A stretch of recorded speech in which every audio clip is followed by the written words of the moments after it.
விஜயகாந்த் இறுதி ஊர்வலம். அரசு செலவில் அனைத்தையும் மு.க.ஸ்டாலின் செய்தது ஏன்?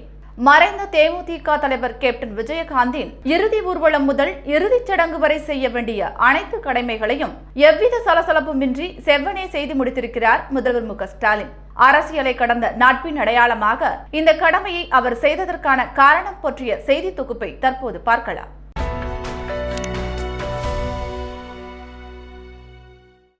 தமிழ் திரையுலகில் முன்னணி கதாநாயகனாக சுமார் 40 ஆண்டு காலம் வலம் வந்து தேசிய முற்போக்கு திராவிட கழகத்தை ஆரம்பித்தவர் கேப்டன் விஜயகாந்த். தமிழக அரசியலில் 18 ஆண்டு காலம் சிறப்பாக செயல்பட்டு தமிழக சட்டப்பேரவையில் 2 முறை உறுப்பினராகவும் 1 முறை எதிர்க்கட்சி தலைவராகவும் பொறுப்பு வகித்தவர். கேப்டன் என்று எல்லோராலும் அன்பாக அழைக்கப்பட்டவருமான விஜயகாந்த் டிசம்பர் 28ஆம் தேதி உடல் நலமின்றி காலமானார். மறைந்த விஜயகாந்த் உடல் அவரின் சாலிகிராம இல்லத்திற்கு முதலில் கொண்டு செல்லப்பட்டது.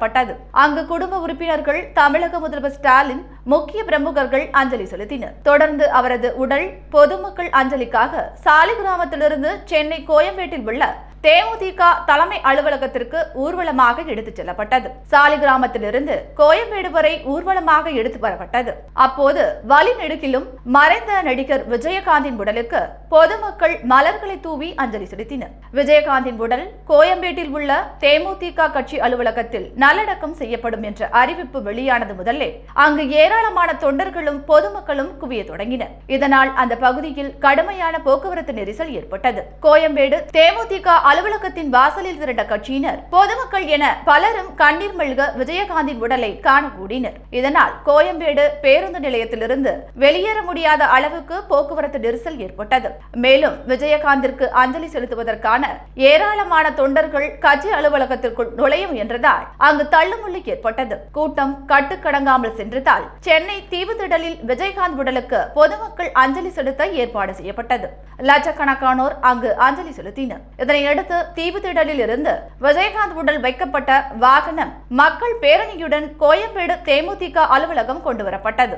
இறுதிச் சடங்குகள் நிறைவடைந்ததை அடுத்து விஜயகாந்தின் உடல் தேமுதிக அலுவலகத்தின் வளாகத்தில் 72 குண்டுகள் முழங்க அரசு மரியாதையுடன் நல்லடக்கம் செய்யப்பட்டது. கேப்டன் விஜயகாந்தின் மறைவு செய்தி அறிவிக்கப்பட்டதற்கு முன்பே சென்னை மணப்பாக்கத்தில் உள்ள மியாட் மருத்துவமனையில் போலீஸ் பாதுகாப்பு, பின்னர் சாலிகிராமத்தில் உள்ள விஜயகாந்தின் வீட்டிற்கு போலீஸ் பாதுகாப்பு, அங்கிருந்து அவரது உடலை கோயம்பேடு தேமுதிக அலுவலகம் கொண்டு வரும் வரை போக்குவரத்தை சரி செய்ய போலீஸ் பாதுகாப்பு, கோயம்பேடு அலுவலகம் மற்றும் அதனை சுற்றிலும் விடிய விடிய போலீஸ் பாதுகாப்பு, பின்னர் தீவுத்திடலில் அதிகாலை முதல் பாதுகாப்பு, தீவுத்திடலில் இருந்து கோயம்பேடு தேமுதிக அலுவலகம் வரை சுமார் 15 கிலோமீட்டர் தொலைவுக்கு போலீஸ் பாதுகாப்பு, தேமுதிக அலுவலகத்தில் இறுதிக்கட்ட பாதுகாப்பு, விஜயகாந்த் உடலுக்கு 72 குண்டுகள் முழங்க போலீஸ் மரியாதை, இறுதிச் சடங்கு முடிந்து விஜயகாந்த் நல்லடக்கம் செய்யும் வரை கூடியிருந்த ஆயிரக்கணக்கான தொண்டர்களை கட்டுப்படுத்தி பாதுகாப்பு அளித்தது.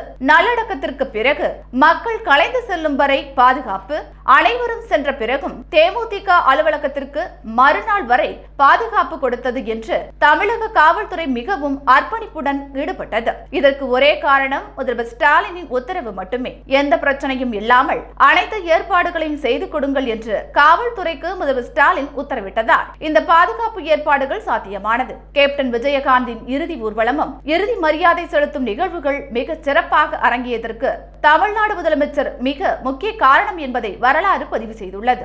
எந்த ஒரு ஆட்சி இருந்திருந்தாலும் இந்த அளவுக்கு விஜயகாந்திற்கு பெருமை சேர்த்திருக்க முடியாது. தேமுதிக அலுவலகத்தில் இட நெருக்கடியால் பலர் கேப்டனுக்கு அஞ்சலி செலுத்த தயங்கி இருந்தார்கள். கேப்டன் இறந்த அடுத்த நொடியே அரசு மரியாதை அளிப்பதாக முதலமைச்சர் ஸ்டாலின் அறிவித்தார். ஒரு முதலமைச்சருக்கு அளிக்கும் அத்தனை மரியாதையும் தற்போது சட்டமன்ற உறுப்பினராக கூட இல்லாத ஒரு கட்சி தலைவருக்கு அளிக்க முதல்வர் ஸ்டாலின் மட்டுமே காரணம். தீவுத்திடலை ஒரே இரவில் பல்வேறு ஏற்பாடுகளை செய்து எந்த தள்ளுமுள்ளும் இன்றி அனைத்து தரப்பினரையும் அஞ்சலி செலுத்த வரவழைக்கும் விதமாக ஏற்பாடு செய்து கொடுத்தவர் தமிழ்நாடு முதலமைச்சர். இதற்கான பணிகளில் விடிய விடிய சென்னை மாநகராட்சி நிர்வாகம் செய்து கொடுத்தது. மாநகராட்சி ஆணையர் டாக்டர் ராதாகிருஷ்ணன் பம்பரமாக சுழன்று தீவுத்திடலில் அஞ்சலி செலுத்துவதற்கான பணிகளை செய்து கொடுத்தார்.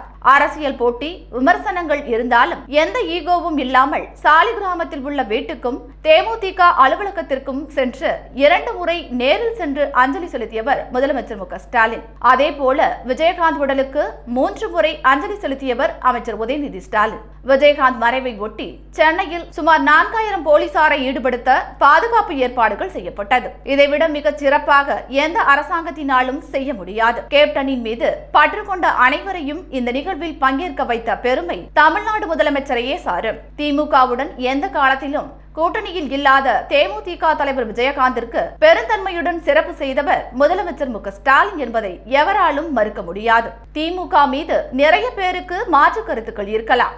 ஆனால் கேப்டன் விஜயகாந்த் இறுதி நிகழ்வுகளில் முதலமைச்சர் ஸ்டாலின் இல்லாவிட்டால் இதுபோன்ற ஏற்பாடுகள் நடந்திருக்க வாய்ப்பே இல்லை. மறைந்த கேப்டன் விஜயகாந்த் வசித்து வந்த சென்னை சாலிகிராமம் அல்லது விருகம்பாக்கம் பகுதியில் உள்ள பிரதான சாலைக்கு கேப்டன் விஜயகாந்த் சாலை அல்லது புரட்சி கலைஞர் விஜயகாந்த் சாலை என பெயரிட வேண்டும். தமிழக அரசால் வழங்கப்படும் திரைத்துறை விருதுகளில் இனி கேப்டன் விஜயகாந்த் விருது அல்லது புரட்சி கலைஞர் விஜயகாந்த் பெயரில் சிறப்பான விருது வழங்க ஆவணம் செய்ய வேண்டும். சென்னை அல்லது மதுரையில் அரசு சார்பில் கேப்டன் விஜயகாந்த் முழு உருவ சிலை ஒன்றை நிறுவ வேண்டும் என பல கோரிக்கைகள் எழுந்துள்ளன. அதே நேரத்தில் விஜயகாந்த் விஷயத்தில் முதல்வர் ஸ்டாலின் இவ்வளவு அக்கறை காட்டியதற்கு பின்னணியில் 2 சம்பவங்கள் உள்ளன. முதலில் மறைந்த கலைஞர் கருணாநிதி மீது அளவற்ற பாசமும் நேசமும் கொண்டவர் விஜயகாந்த். இவருக்கு எழுச்சி கலைஞர் என்று கலைஞர் கருணாநிதி பட்டம் சூட்டினார். விஜயகாந்த் புகழின் உச்சியில் இருந்த போது எந்த நடிகரும் முன்வராத நிலையில் சென்னை மெரினா கடற்கரையில் கலைஞருக்கு பாராட்டு விழா நடத்தி தங்க பேனாவை விஜயகாந்த் பரிசளித்தார். தமிழகமே திரும்பி பார்க்கும் வகையில் அந்த விழாவை நடத்தினார் விஜயகாந்த். அதேபோல் 2018இல் கலைஞர் மறைந்த போது